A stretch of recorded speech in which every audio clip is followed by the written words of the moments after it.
আপনারা স্টেপস নিচ্ছেন, আপনারা সংখ্যালঘুদের নিরাপত্তা দেওয়ার চেষ্টা করছেন। আমাদের এখানকার বহু মানুষের আত্মীয় স্বজন, পরিবার পরিজন, বহু লোক এখনও বাংলাদেশে থাকেন, তারা রীতিমতো উদ্বিগ্ন।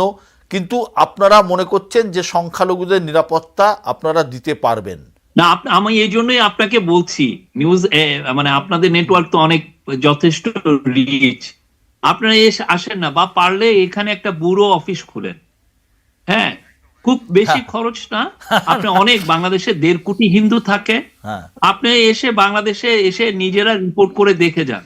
এটা আমাদের অনুরোধ। এই জন্য আমার মনে হচ্ছে যে দূরত্ব থেকে এক ধরনের ফেক নিউজের তৈরি হওয়ার আশঙ্কাটা একদম একদম একদম কিছু কিছু আমরা হ্যাঁ আমরা মনে করছি যে আপনি অন দা গ্রাউন্ডে থাকলে আপনি অনেকগুলো জানেন, অনেকগুলো নুয়ান্স আছে, আপনি এই নুয়ান্স গুলো ধরতে পারবেন। ঠিক। এবং আপনি বাংলাদেশের সমস্ত পুরো সোসাইটির সমস্ত, আমরা তো খুব টকেটিভ নেশন বাঙালিরা, তো আপনি এসে কিন্তু সবার সাথে কথা বলতে পারবেন, অনেক কিছু মানে আপনার তখন বুঝবেন যে কি হচ্ছে। আমার কথা হচ্ছে তখন আপনি লেখেন উই ওয়েলকাম, আপনি যে রিপোর্টই করেন না কেন, উই ওয়েলকাম ইট।